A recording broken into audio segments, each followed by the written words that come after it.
to another story time. Today's story is going to be about the Little Gingerbread Man, written and illustrated by Carol Moore. Once upon a time, there was an old woman who loved baking gingerbread. She would bake gingerbread cookies, cakes, houses, and gingerbread people, all decorated with chocolate and peppermint, caramel candies, and colored frosting. She lived with her husband on a farm at the edge of town. The sweet spicy smell of gingerbread brought children skipping and running to see what would be offered that day. Unfortunately, the children gobbled up the treats so fast that the old woman had a hard time keeping her supply of flour and spices to continue making the batches of gingerbread. Sometimes she suspected the little hands of having reached through her kitchen window because gingerbread pieces and cookies would disappear. One time a whole gingerbread house vanished mysteriously. She told her husband, "Those naughty children are at it again. They don't understand all they have to do is knock on the door and I'll give them my gingerbread treats." One day she made a special batch of gingerbread men because they were extra big.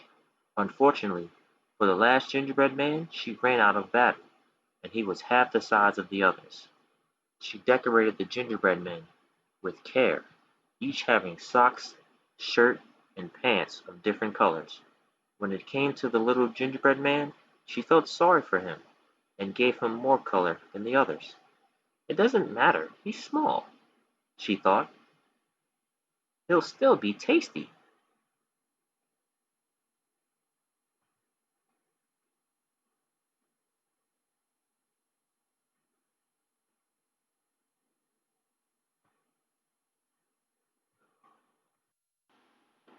Putting the rack on the kitchen windowsill, she left it there to cool and went to finish her laundry. The gingerbread men lay quietly, their frosted eyes gazing at the sky with its puffy clouds. At the moment a voice came from the nowhere. "Get up! Get up! Come with me!" Everyone looked to see who was speaking. It was a butterfly, flying just outside the sky. Butterflies are naturally beautiful, but her wings were an exceptionally pretty marble blue. "Come with me," she urged. The gingerbread men didn't react except to keep staring, all but the smallest gingerbread man, who jumped up from the tray and leaped off the kitchen windowsill onto the grass below faster than you could say hurry.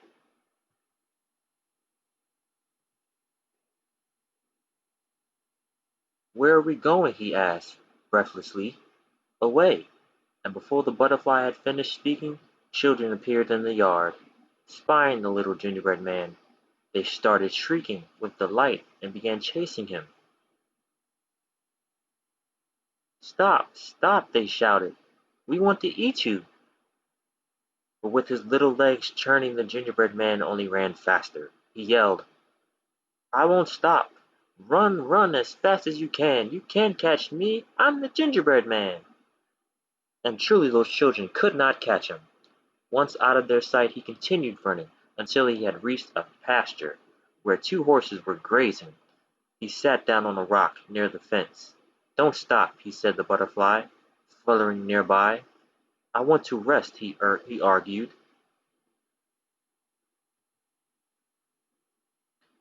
That was a mistake, as one of the horses trotted over to the fence and whinnied. "Oh, you smell so good, little gingerbread man. Come over here so I can smell you better." The little gingerbread man shook his head, but suddenly that horse jumped the fence and began galloping after him. So he had to run after faster. He called out, "I outran children, and I'll outrun you. Run, run as fast as you can. You can't catch me. I'm the gingerbread man." And truly that horse could not catch him. The next time he rested, the little gingerbread man took care to lie amongst the grass, well off the road, where no one could see him. "Everybody wants to eat me," he complained to the butterfly. "Do you want to eat me too?" Laughing, she answered, "I love the smell of gingerbread. It's better than my favorite flowers. But I sip nectar, not gingerbread. Besides, you're my friend, and friends don't eat friends."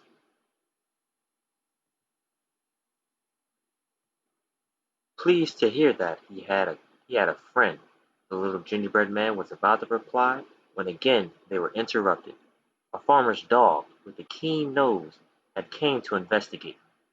Licking his muzzle at the sight of the gingerbread man, the dog said, "Excuse me for interrupting, but little gingerbread man, you look so good, I mean tired. Please stay a while and rest if you like." As the dog talked, he stepped closer and closer.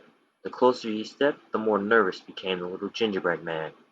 Then the butterfly flitted from her grass perch in alarm. The little gingerbread man took off, running with the dog nipping at his tiny heels. He shouted, "I outran children, I outran a horse, and I'll outrun you too. Run, run as fast as you can. You can't catch me. I'm the gingerbread man." And truly that dog could not catch him. At last, the little gingerbread man and the butterfly reached the stream. It wasn't a very big stream, unless you are a tiny gingerbread man. To him, it was a river. From out behind a bush sauntered a red fox, stopping to stretch because he had just awakened from a nap. Looking at the gingerbread man, he said nonchalantly, "May I help you?" The butterfly was quick to respond, "No, thank you. We're going to fly across this stream. We don't need your help."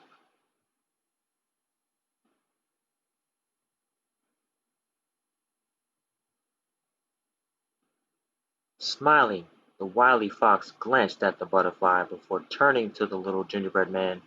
"You're going to carry him?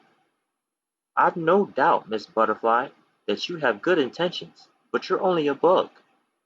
You couldn't carry anything anywhere, let alone this gingerbread man across the stream. You'll drop him, I guarantee it." The little gingerbread man was confused. He knew that his butterfly friend had good intentions, but could she really carry him? He doubted it. Her wings were so thin and delicate. The thought of him falling into the cold water and crumbling to damp bits was frightening. He said to the fox, "I outran children, I outran a horse, and I outran a dog. Will you keep me safe and not eat me?" "Of course," the wily fox quickly assured him before the butterfly could object. "I eat only meat, and I had a full meal just before my nap. Here, ride on my bushy tail. Let's go before I change my mind." So the little gingerbread man climbed onto the fox's tail, and they entered the water. Unfortunately, the fox's tail began dipping into the water. "You're too heavy for my tail," he said. "Climb onto my back." The little gingerbread man did as he was asked, but the water began creeping up the fox's back, forcing the little gingerbread man to climb higher to the fox's neck. "That's not good enough, I'm afraid," said the wily fox. "Climb to my head." Now the little gingerbread man was terrified, but what could he do? He climbed to the fox's ears.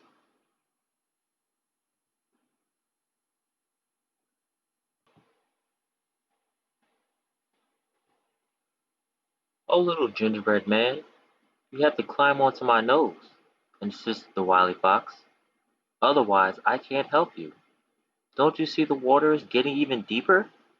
So the little gingerbread man reluctantly climbed onto the fox's nose. The moment he did, that wily fox tossed him into the air, opening his jaws wide with anticipation. The little gingerbread man's eyes rounded with fear because he knew he was going to be eaten. It didn't matter now how fast he could run. But the little gingerbread man and the wily fox had forgotten about the butterfly.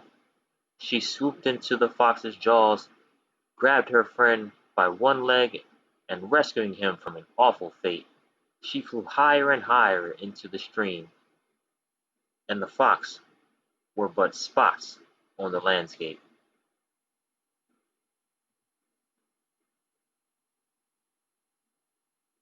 "You can carry me!"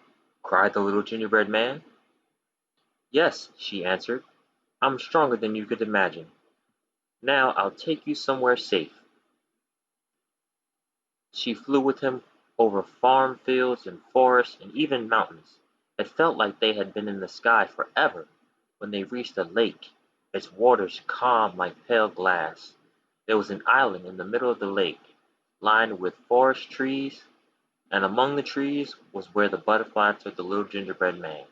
She flew down, down, and down until they came to the foot of a pine tree.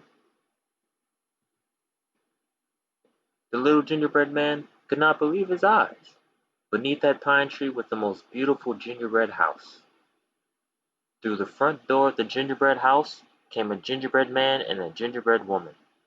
Seeing the butterfly and her companion, they smiled excitedly, waving their gingerbread hands. "Oh, what have you brought us?" cried the gingerbread woman. Evidently she knew the butterfly very well. "I think that's obvious, dear," said the gingerbread man. "She's brought us a gingerbread boy. Do you realize that now we can be the family we always wanted?" It was true. The butterfly had intended all along to bring these three together. The little gingerbread man had not known that he was, in reality, a gingerbread boy. It was all so sudden, but wonderful. When both his gingerbread parents each gave him a loving hug, he knew he was home.